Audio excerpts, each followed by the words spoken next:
Are you stressed? Stress has become such an integral part of our lives.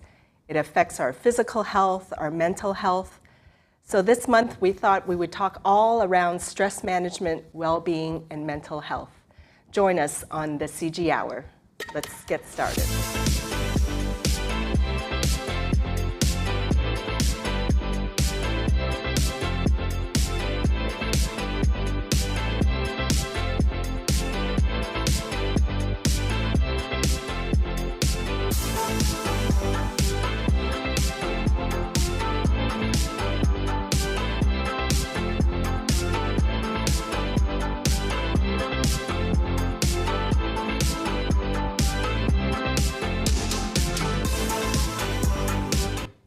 Welcome everybody to the CG Hour. Good morning, good afternoon, good evening, depending on where you're tuning in from.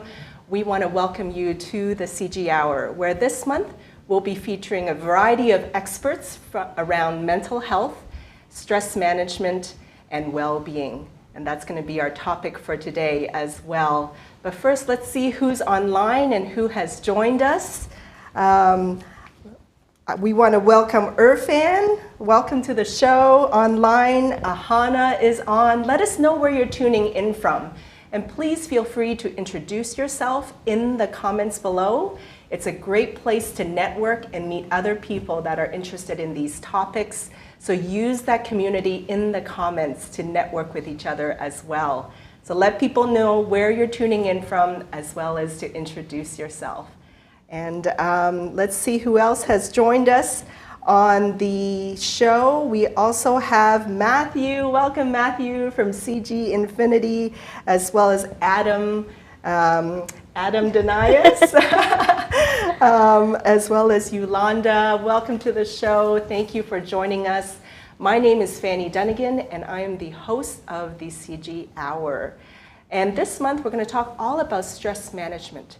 So we thought we'd kick it off with a video first to share with you some statistics and definitions around well-being, stress management, and mental health. Let's roll it.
For those of you that are just tuning in, you can be watching this live on both my feed on LinkedIn, Fanny Dunnigan, or CG Infinity's LinkedIn feed, as well as CG Infinity's YouTube channel. And I see we have Todd Huffman that has joined us as well. Welcome, Todd. As well as Jason Sakarian. Jason, our guest from last month. For those of you that missed it, make sure you watch the replay on YouTube. We talked all about the importance of mentorship last month. But now let's get to our amazing guests and panelists. I'm going to start all the way from the far right of me with Jim Smelly. Jim is an entrepreneur in the consulting industry, specializing in the strategic use and deployment of technology.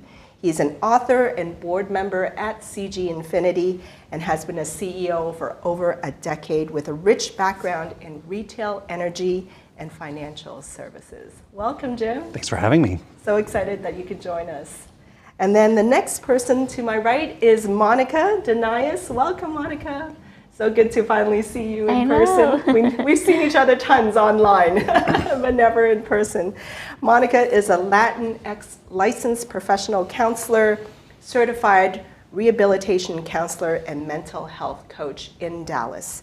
Monica helps ambitious women and entrepreneurs overcome anxiety, perfectionism, and burnout, so they can feel confident in both life and business. So appropriate for today.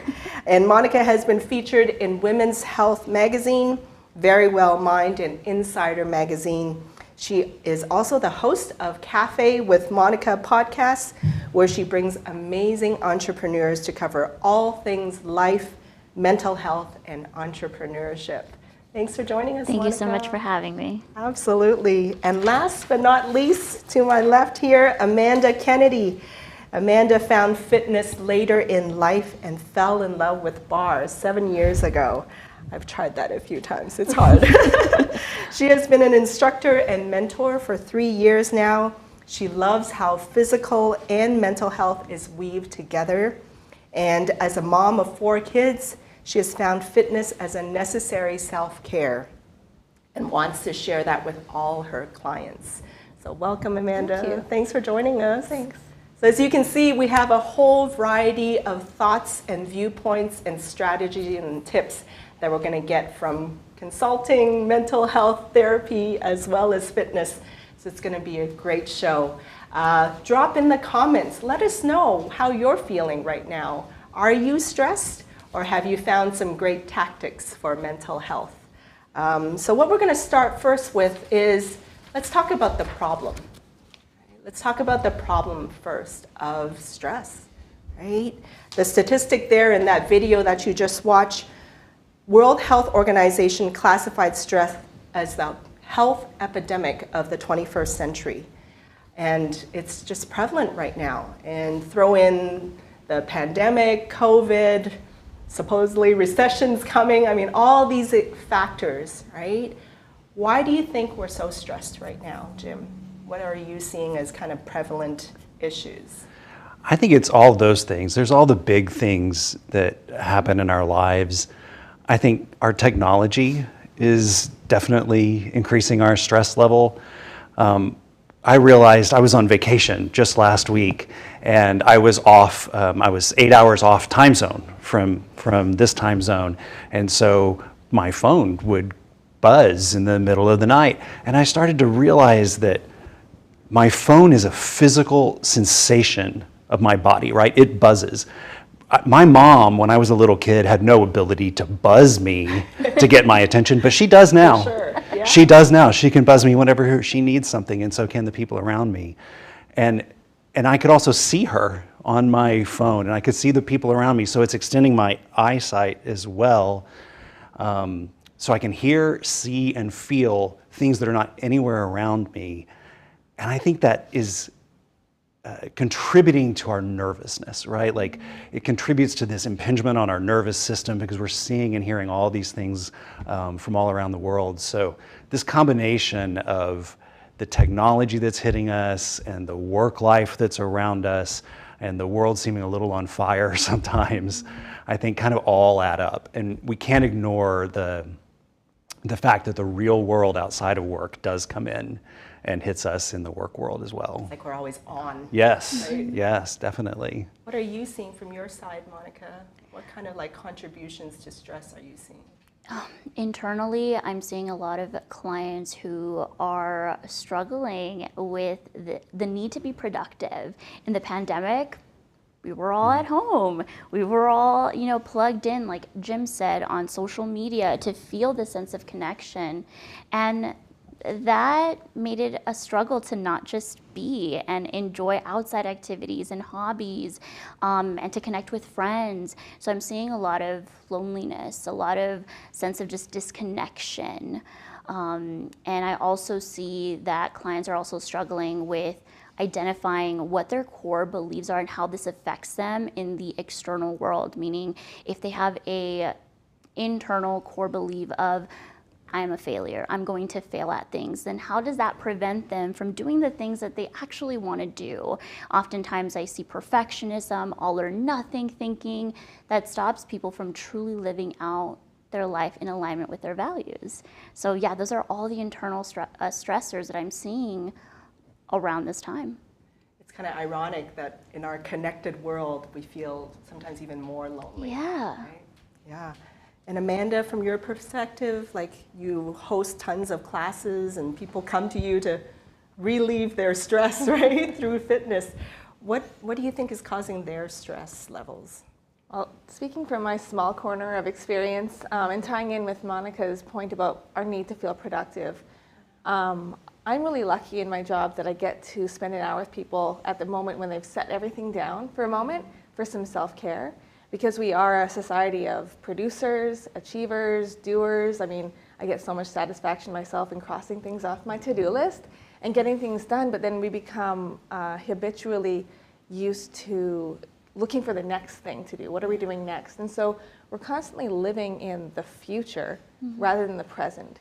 And when we live in the future, that fuels anxiety and stress. It's almost like we're measured, we think we're measured by our achievements when there's so much more to it. When there's nothing wrong with that. I mean, it's good to produce and it's good to get things done, but it's that imbalance of spending more time in the future than in the present. Absolutely. And what are you guys kind of seeing in terms of like the physical impacts to like the body and to our mental health?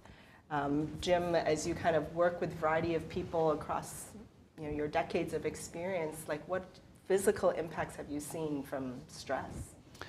Well, the industry that I'm in has been particularly challenging because consultants often travel, right? So you travel for work, and that adds a couple of layers of stress because how do you keep yourself from being less stressed? You sleep well, you eat pretty good food, and you get some exercise, and all three of those things are really hard when you're traveling.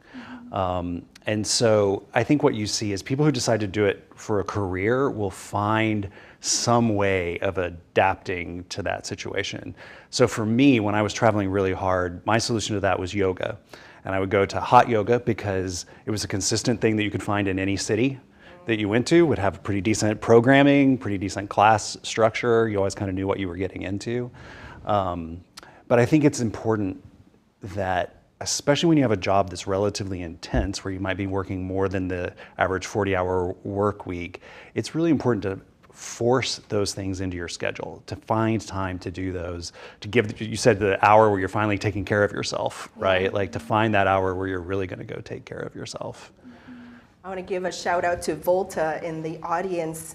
She said, we got to remember we are not human doings, we are human beings. I love that, Volta. Yes. Thank you for sharing that. It's so true. I have used that in class before. Yeah. It's great. I love that quote.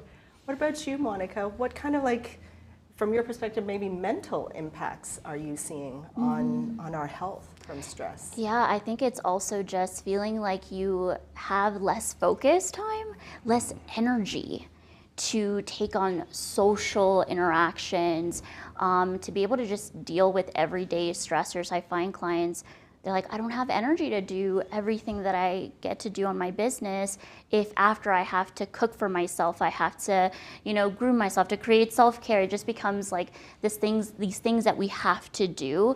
And I find that a lot of clients are struggling with creating healthy habits. And even if they are traveling, like in Jim's industry where they're traveling and they can't create this consistent habit or routine that's going to be helpful for them, what I tell them is try to find habits that are going to require the least amount of resistance. Meaning, kind of similar to what Jim said, find a workout that you can do in any type of environment, whether you're at a hotel, whether you're with your family, that you're able to be present and just have less resistance from actually getting to do those habits. Absolutely. And then in the comments, Raj is saying, focusing on your well-being starts with focusing on you. We need to learn to live in the present as opposed to regrets from the past and dreams of the future. That really ties into some of what you're saying too, Amanda. And I mean, people are coming to your classes and fitness in general because they feel it in their bodies, right? They feel that physical stress in their bodies. What are some of the complaints that you hear from people as they try to address them in your class? Well, it's funny, they often approach the classes with some goals like, I want to lose weight, I want to tone up. But it becomes more than that as the instructors pepper in that bit of dialogue and those little bits of inspiration throughout the class. That this is about self-care. We don't have to move this way, we get to move this way. And this is so important to our well-being. The stress that comes into the body, I try and use that for them to remember how stress feels outside of the studio.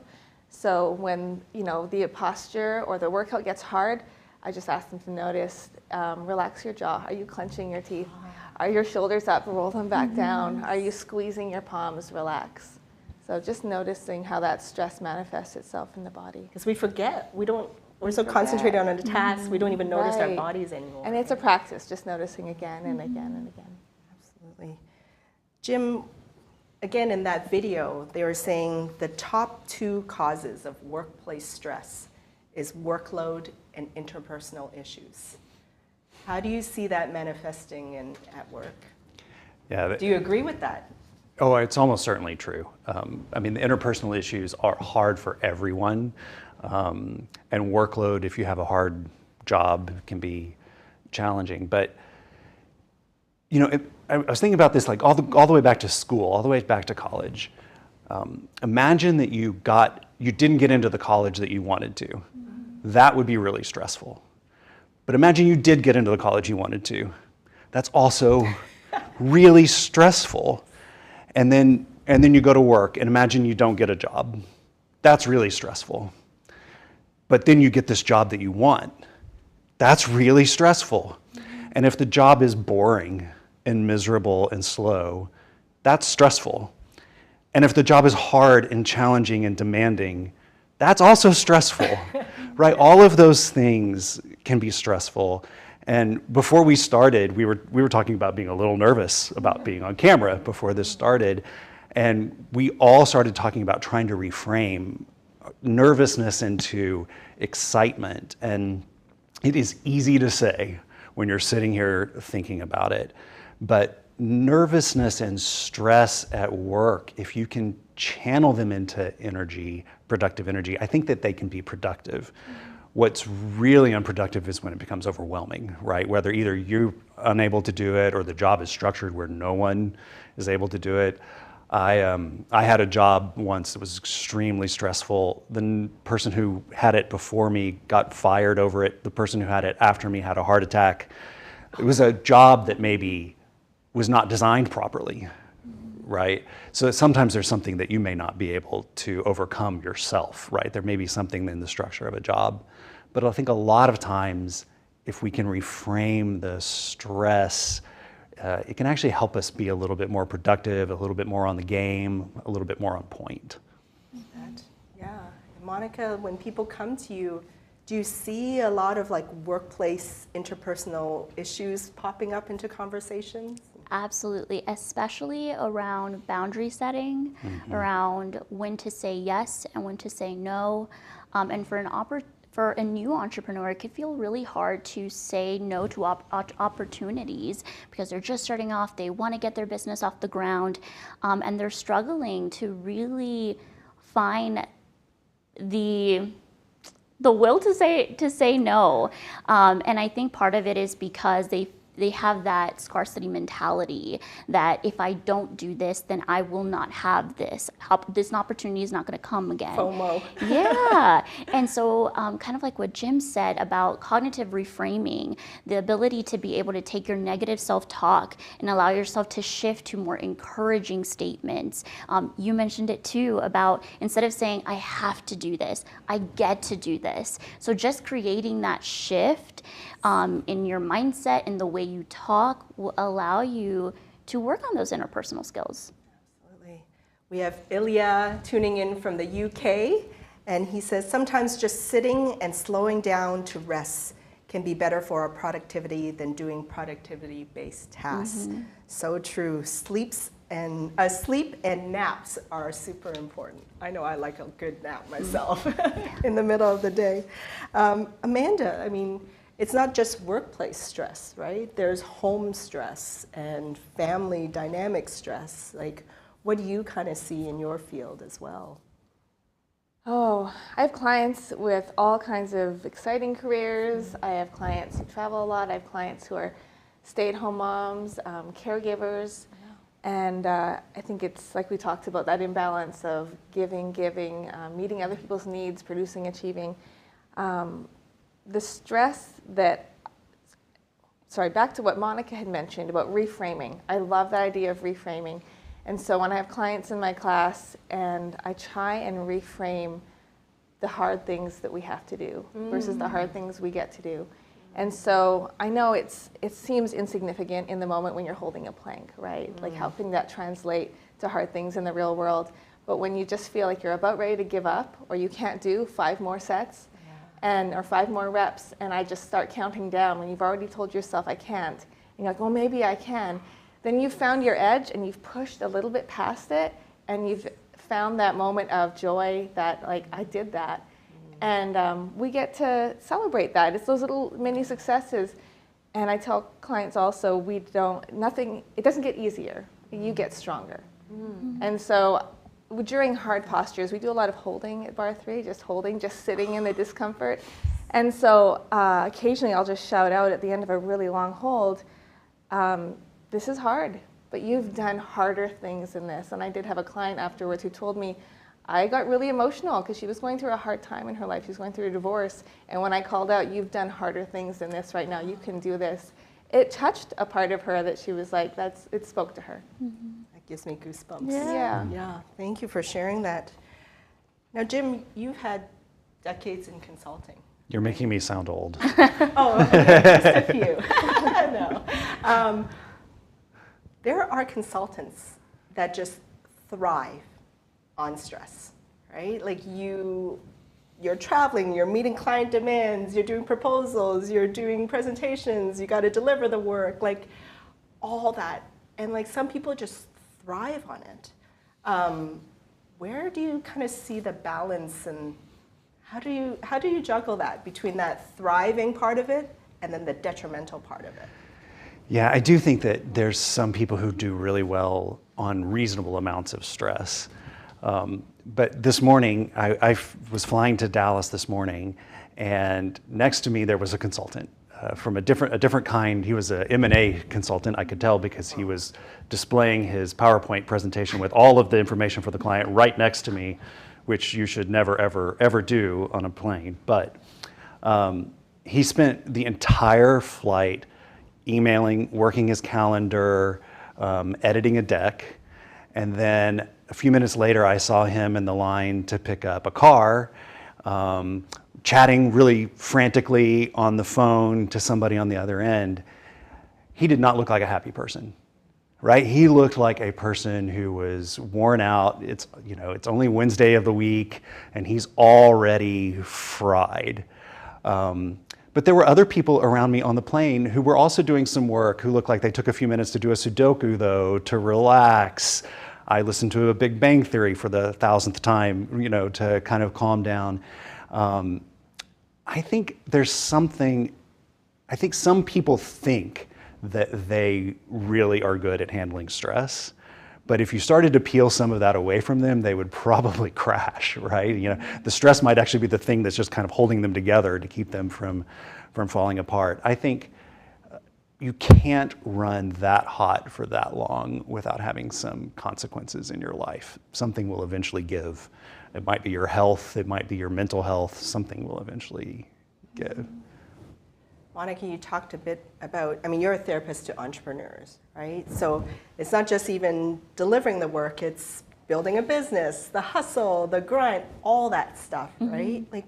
So internally, you mentioned it a little bit, but if you can expand even more, this need for perfection, the anxiety, like how does that even end up manifesting into your physical body and overall mental health? Yeah, I think that most of us want to think ourselves away from emotional pain, and that's what happens when we constantly want to produce more work because stillness is scary. Just like Amanda said, just having that time to hold on a pose or to allow yourself to be present is scary because your mind is the biggest enemy sometimes. It's telling you what you should and shouldn't do. That's a big thing. I have a lot of clients who I can notice when perfectionism is manifesting when I see should statements. I should be doing this. I should be doing that. I'm like, who told you that? Just ask yourself, who told you that? Because it's usually yourself. You set the standard and the expectation, and then I see them have increased tension. I see them increase panic attacks because they've been working more hours, not allowing proper rest, not allowing just proper time with themselves to reflect on the lessons learned. There's a lot of struggle with reflecting because if I reflect, that means that I have to openly be true with what's happening in my life. And if I just keep going, then I don't have to work on it. I don't have to work on my mistakes. That hamster wheel. Mm-hmm. Should. Mm-hmm. And in the comments, I see Matthew, he's saying, he said, Jim, hearing your story is stressing him out. For him, daily reading and socializing with good friends after work works. So for those of you out there in the comments, let us know what triggers you around stress. And let's see in the next section how we can address that. So in the meantime, I do want to take a quick break and share something that is counter to stress, and that is giving. We want to show you the latest updates of the CG Infinity volunteering and giving to the food banks. Let's roll that.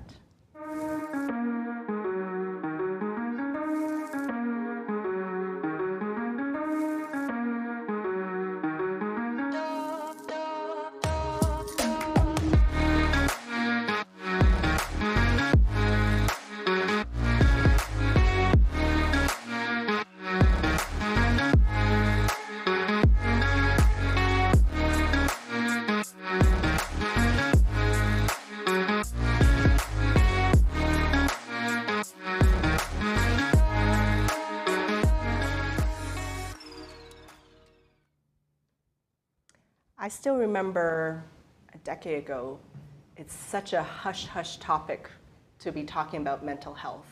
It just evokes all this stereotypes of institutions and things like that. And mental health was rarely talked about. But now in this, we just can't ignore it anymore. And it's truly really kind of come out during the pandemic and with COVID. And I wanted to kind of concentrate on the importance of mental health and well-being in this next section of our panel discussions.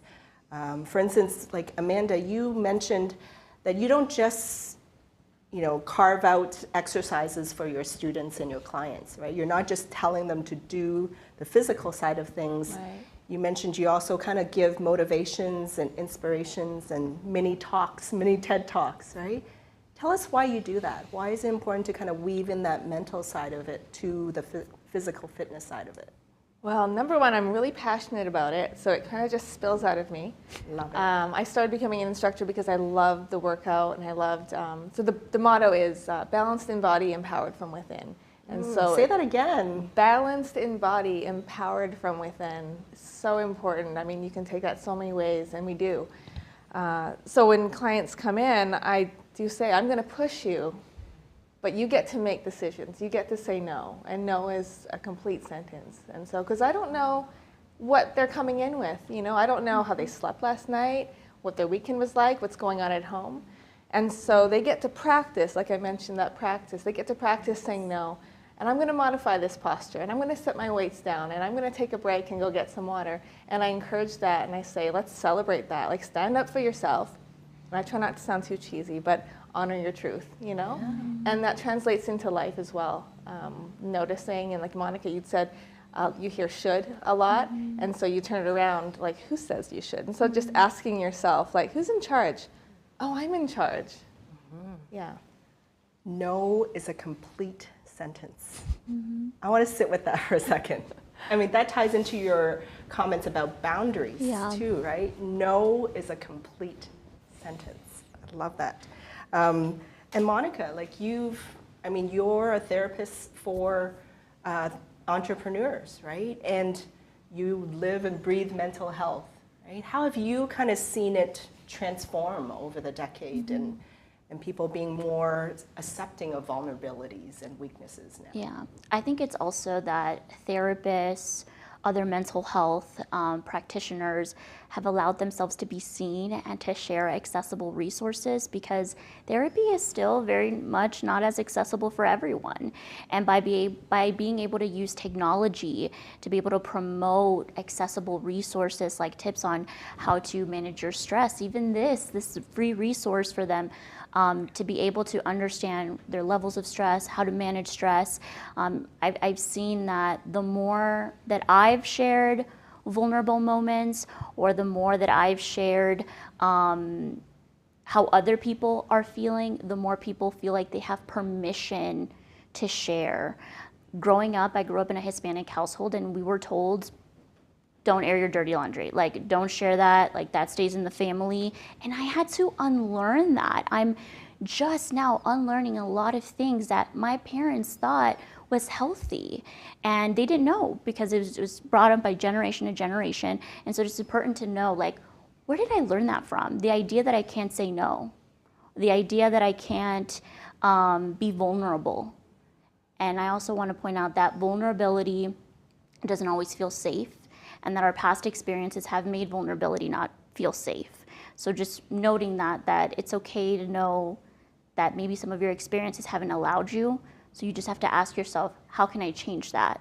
How can I lean in? And maybe this is with close friends, family, to start being a little bit more vulnerable of what's actually happening. Thank you. I want to call out Michael Doty in the comments. He says, happiness is not the absence of problems, but the ability to deal with them. And there is no key to happiness. The door is always open. By Mother Teresa. So thank you. Thank you for sharing that, Michael. And Jim, I mean, sometimes as consultants, we supposedly can't admit to our mistakes or be too vulnerable. We're the experts and the advisors that come in, right, to a company. But in a way, there's almost strength in admitting to things that might go wrong. They will always go wrong, right? What's your experience around that kind of being more vulnerable and open in the workplace? You know, I think one of the most important things in consulting anyway is that it is a team sport, right? There's very rarely a problem that any one single person is going to solve. And so you're relying on the people around you, and you're relying on them to tell you what they're good at and what they're not good at, just like they're relying on you to do the same, right? So there's actually a real business need to express what you're good at and what you're not good at, besides your own personal mental health. But I think if you do it, you'll find that your mental health improves if you've shared things like that with your team, especially if you have a good team. Vulnerability is no good if there's a person on the other side who's not playing fair, right? There's always limits in how much you can do. But I think you'll find most people, if you're vulnerable, will play fair.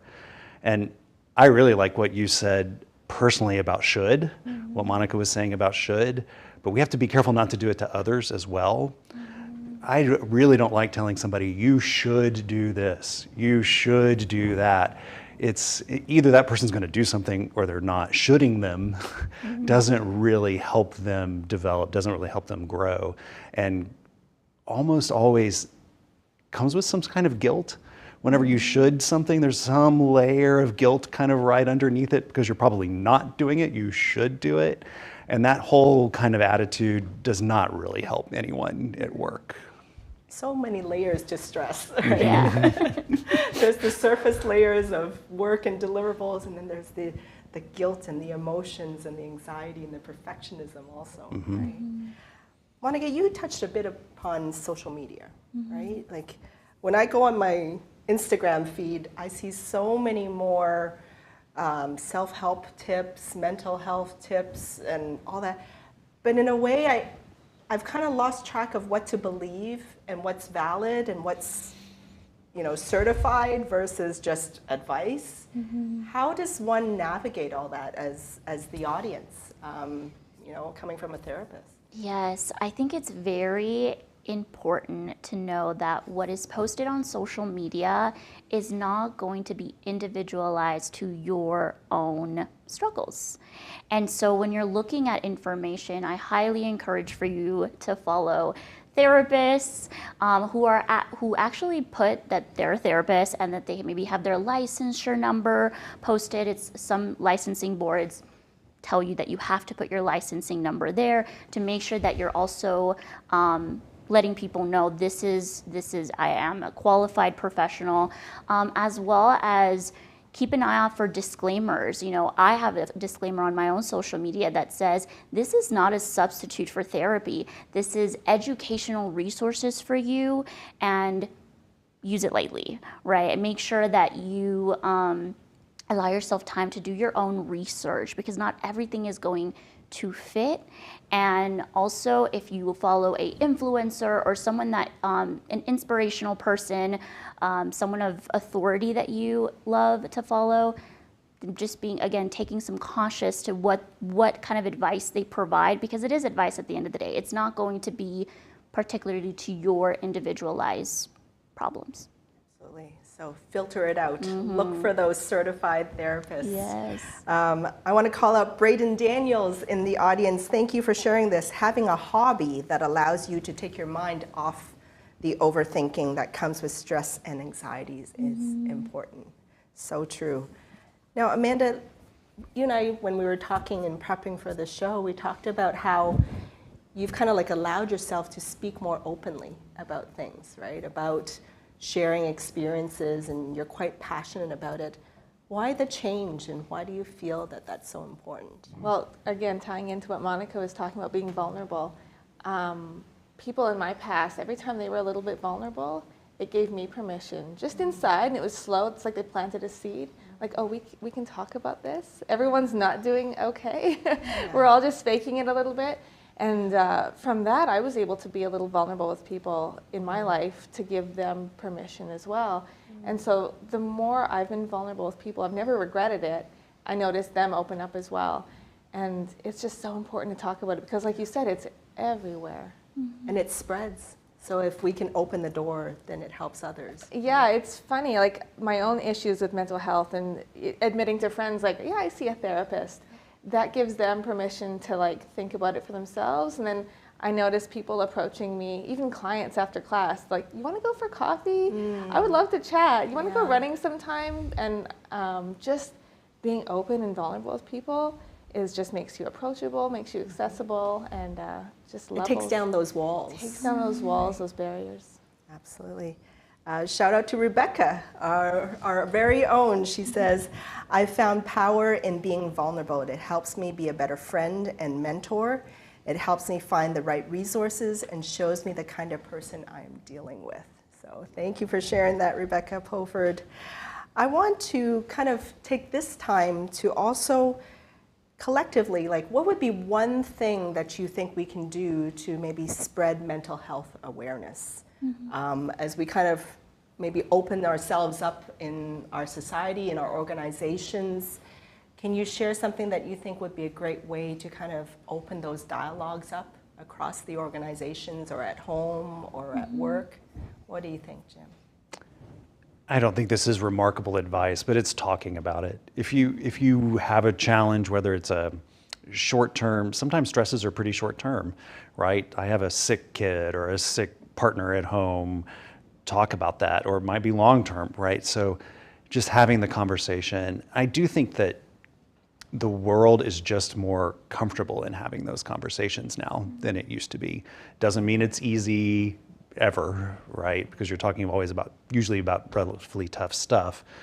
But being willing to have that conversation, both up and down the chain of people that you work with, right? You've got to be able to talk to your bosses about it, and you've got to be able to talk to the people who are working for you about it.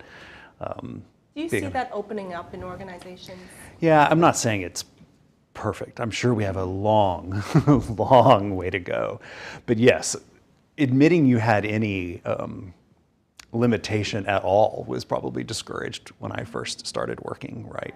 You're never tired, you're never hungry, you never need to go to the bathroom. Just say right? Yes. We're working Yeah. right now, right? And I think that's changed quite dramatically in the time I've been working. That reminds me of last month's episode about the importance of mentorship. Right? Like if we can build in the systems and processes in the organizational level so that we have opportunities for someone to talk to a mentor that's outside of their direct reports or their direct managers, it's an outlet, right, to talk, right, and to talk freely. How do you see mental health awareness being spread even further, Monica? I think a big part is social media. I think a big part is therapists, sharing accessible resources. I also think that also people sharing their struggles online and normalizing the expression of how we're feeling that day. Also normalizing when we had a long to-do list and we didn't get it done because we were prioritizing and listening to our body. I see that the awareness, even just openly sharing, like Amanda said, like I see a therapist, or even in the work environment, like, oh, I took a day off the other day. I just wasn't, feeling it. Like I was going through some stuff and, just normalizing that because I do see a lot of, since the pandemic, I have had clients who've told me like, I haven't taken days off because, I work from home. I'm like, you still need to take some days off. Yeah. Use your sick leave. Like that's why it's there. Use your vacation time. What are you waiting for? Your body is going, whether you take a break, whether you decide to take a break, your body will take it for you. So you have those options. Or your body screams at you and then you're sick for Exactly. much longer than just a few days. Yes. Shout out to David Cause in the comments saying that acceptance that we all are dealing with things, normalizing that conversation, right? Absolutely. So we thought we'd do something fun for our commercial break here. I have asked one of my connections and also former live show guests, Alessa Woodry, to help us go through an exercise, okay? All of you tuning in from home and sitting at your desk or wherever you're sitting or watching, Alessa is going to take us through an exercise to stretch to de-stress. How do you like that, right? Cool tagline. She is a stretching expert, and she learned a lot of her techniques from Japan, where they stretch and do exercises in the workplace during working hours.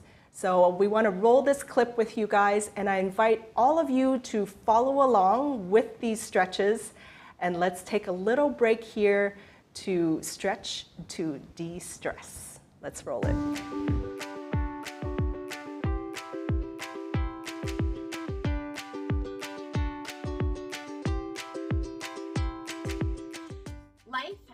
Can be stressful. Every hardworking body deals with stress in some form daily. Stress can have a negative effect on your physical well-being, your mental health, and even on your productivity in and around your workday. I'm Alessa Caridi, founder of JobuFit, a workspace movement company designed to increase productivity and reduce stress and body pain in and around your workday. So what is the actionable, simple solution to solve stress where you are? I have one word for you: movement. And I'm not just going to talk about it, you're going to do this with me. So let's go. We're going to start by looking down at our feet. Make sure all 10 toes are pointed forward and the full foot is pressed down to the floor. Now we're going to center our body by sitting up as tall as we possibly can. And since we spend so much time in front of our tech, tiny screens, computer screens, television screens, we always tend to hunch forward. We want to get closer to that technology. We're going to undo the hunch. So first, by sitting up nice and tall, we want to acknowledge the hunch by raising those shoulders up to our ears, and then we're going to roll them backwards, down and away. Now we're going to arch our shoulders back, up and forward. I call this the rolling rainbow shoulders. We're going up and forward, up and back. We're releasing that tension by adding movement into our workday. Up and forward, up and back. Now the second most talked about pain point in the workday is your lower back. So slide your bum to the front part of your seat, and we're gonna fix it now. Shift the weight to one side, both hands are gonna grab a hold of that opposite knee, and we're gonna sit up tall. With the breath, we're going to pull that knee into the chest. Notice how I didn't hunch over. I'm sitting up nice and tall, I'm keeping a steady breathing pattern, and I'm pulling that knee into the chest. We're gonna reverse it to the other side.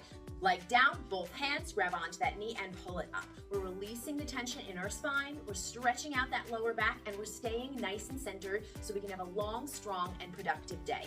If you found this useful, let's be social. Connect with me over on LinkedIn, or you can find me on Instagram. Tips, tricks, hacks, movement videos in a minute or less. And if you want to connect with me live, I frequently do stretch to de-stress sessions over on LinkedIn. Hope to see you there. Have a great day.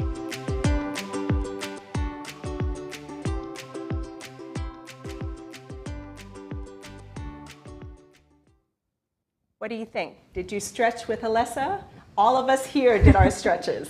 It felt good. It felt so good. It was like just a few seconds, but I think to your point, Amanda, just even noticing that my shoulders were tight and just like rolling it, it just kind of like made me aware of my body and just kind of like loosened it a little bit. A good reset. Yeah. Right? A good reset. So just even little things like that. So make sure you follow Alessa on LinkedIn. She does these live stretch shows. So thank you for making that video for us, Alessa.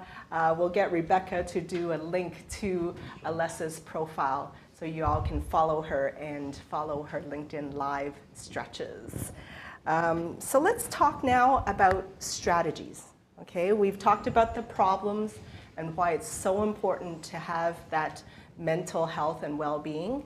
So now let's go tactical. Let's talk about strategies and how-tos, right? Amanda, what do you think? How do you kind of help your clients de-stress, and what tactics in your class or outside of the classroom? Yeah, so I'd mentioned the imbalance being the issue around stress and how we're living in the future, which fuels that anxiety, that go, go, go, that drive, that need to produce. And so bringing it back to being present in the moment. And fitness is such a crucial way to do that. I mean, it's really hard to be checking emails while you're running, or folding laundry while you're doing yoga. And so you really No way to do it with the plank. So you are forced to be in the moment. You're forced to be present in your body, to notice, to pay attention. And so yeah, that is a big one. I mean, I'm calling out my field, like I said, Please. my corner of expertise. But yeah, definitely being present in your body, exercising, it's that self-care. Even I tell clients, I sometimes joke, like sometimes maybe you're just here today to check the box, that you had an hour to yourself, and today's not the day you push. That's okay too. It's listening to yourself. What do I need right now? What about those people that can't, well, they make excuses and say, I can't get to the gym, I can't go for that 1 hour class. Is there any one little tip that they could do at home that you would suggest? Oh yeah, definitely. I'm going to sound like a bit of a hippie here now, but Please. Breathwork. Oh my gosh, we are habitual chest breathers, just breathing up in our chest, shallow, short, and that triggers the sympathetic nervous system, that fight or flight response. We're under attack, we need to get stuff done. But when we breathe deep into the diaphragm and we sit up tall and we take that breath all the way to the belly, and then a generous exhale out, it triggers the parasympathetic nervous system, which is that rest and that digest. It cues the shoulders to relax and for everything to just slow down. And you guys make sure you stay tuned till the very end of this show, because Amanda's going to take us through a breathwork exercise. So stay till the end. One, tiny one. Absolutely. And for those of you out there in the audience, drop in the comments, what are your tips for well-being and stress management? How do you de-stress? How do you be present? Drop your tips and share with each other in the comments below. What about you, Jim? You know, in the midst of your travels, in the midst of the workplace, how do you de-stress? Well, I think breathwork is really important, actually. If you can learn a couple of breath tricks, basically, you can calm yourself down in a lot of situations. But since we're going to do that one in a minute, my favorite recent one is, does anybody else keep a shame list? No, what's that? My shame list is all of the things on my to-do list I didn't do today.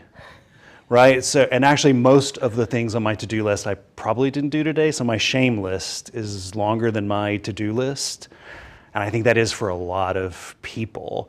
And one thing I've noticed is keeping that list on a computer really stinks, because the next morning, all of those things are still there on your computer from the day before. But if you make yourself rewrite that list every day, I guarantee if there were 10 things on them, 2 of them you won't write again for the next day. They'll just vanish. They'll just appear. They weren't important. They didn't need to get done. And the other things will be the important things. And I think getting out of that habit of making yourself follow every single little thing day to day to day to day that you may not get done can relieve a lot of stress from your life. It's almost like all the unimportant just falls away. And you'll be left with the things that really matter that you can focus on. I love that shameless. I'm going to steal that. Another talk for your class. What about you, Monica? I bet you had tons of strategies. You stole my idea. Sorry. No, I actually have a similar list, but it's the things that I avoided. The things that I've been avoiding to do, personal work, anything that I just can't get myself to it. And one of the strategies that I like to do is called the 5-minute rule. It's based on cognitive behavioral therapy. And the 5-minute rule is you pick a task. Any task you've been avoiding, you put a timer for 5 minutes, and you start figuring out the task. And once the 5-minute timer stops, you could either decide, I'm gonna continue, or I'm gonna stop. But it's easier to tolerate 5 minutes than it is to tolerate 5 hours. And often we build up that task or that thing that we avoid so much bigger in our head than it actually is. So I like that. And I also, it's for stress, we talked about shoulding statements. One of the things that you could do to shift that is, instead of saying, I should be doing this, is I prefer to do this. Oh, just one word. Yeah, just one word, just I prefer. And it gives you so much more permission, because it's a preference versus a thing that you have to do. There's no expectation, and therefore it doesn't increase your stress level. Oh, I love that. Even like if I say that word out loud, like I should, there's this like anxiety, like tightness that goes with it. But if I say I prefer, it's like, there's almost like a looseness to it, right? Yes. Like, I prefer to do this. It's a choice, yeah. It really is, the choice, right? Amanda, if you could share maybe one of the little pep talks that you give your clients or during class, maybe it will bring something to our audience here. Definitely. Like I said, like you said, I have kids. I have 4 kids, and I'm that cheesy mom that makes them talk at dinner. Love it. And so during the school year, I get to gather them up and chat over dinner, and I would ask them, and they're used to this question now, so they look for ways to answer me during the day. How did you fail today? Because I want them to reframe failure. And so I mention that in my classes, and I'll share that, hey, this is my mom moment, you guys. Indulge me for a second, but there's so much negativity around failure. Like, we couldn't do this, you know? But if we're not failing regularly, we're not challenging ourselves, we're not living a full life, we're not pushing ourselves. And so I try and reframe failure, because I don't want that to add more stress. Like, I couldn't do this, I couldn't do this, I wasn't good enough. I like to add yet to a lot of things, just things to cut ourselves some slack, because life is hard. Yeah, and ties back to that point, reminds me when you said, sit in the discomfort. Yeah. And then like, even just a few more seconds, Right. we get that sense of achievement. Right, and it builds our endurance, because the stress is not going to go away, but how we manage and deal with stress can improve. Jim, as we talk about, you know, you mentioned just talking about it, right? Having that open communications. Are there certain systems or processes that you've seen organizations put in place for employee well-being or for better communications and openness? Yes, I think the mentoring programs that you've started to see become more common are some of the pieces. But I think mainly it's more of a change of attitude, I think, than it has really been a change of process. I'm sure in some of the very large, if you're in a very large Fortune 500 company, there's probably some pretty significant processes in place for your well-being. But in most sort of average businesses, I think the real difference is more of a willingness of the people who run the business all the way to the lowest level of people in the company to talk about it. From the entry-level person who just started their job a week ago all the way up to the most senior person to talk about the issues that might be facing. And I think that willingness has partly come, you mentioned this, has partly come because of the willingness of people to put their stuff online. And since everybody is so willing to share online, it's become much more obvious to share in person as well. That might be one of the good things that's come from our technology changes. I think we've seen I've been doing consulting for about 25 years, and there's been a really remarkable change in the way that we think about the humans in that job, mostly for the positive. Absolutely. Monica, you help spread strategies and tactics for burnout. I want to talk about burnout because, especially for entrepreneurs, right? There's so much to do. What are some of your tips to mitigate burnout? My number one tip is to reflect. Allow yourself time to reflect on your business, really figuring out the true numbers, the mistakes that are happening, the bottlenecks that you're seeing, because don't be afraid to see that there are things that need work in your business, because the only way to be able to correct that, challenge that, make improvements in your systems is to be able to confront those things.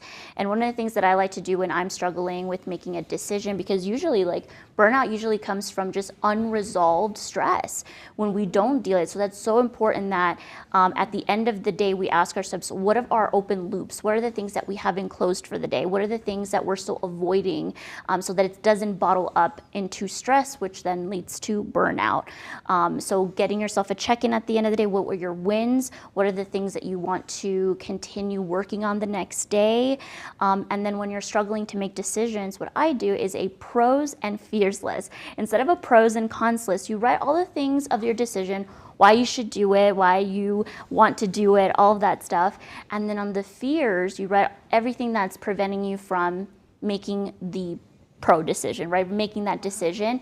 Because fears, we can challenge them. A con, it's a con. It's like, that's it, right? It's like black or white. But a fear is something, if I have a fear of showing up in my business, if I have a fear of pivoting or changing or moving an industry, you can challenge that.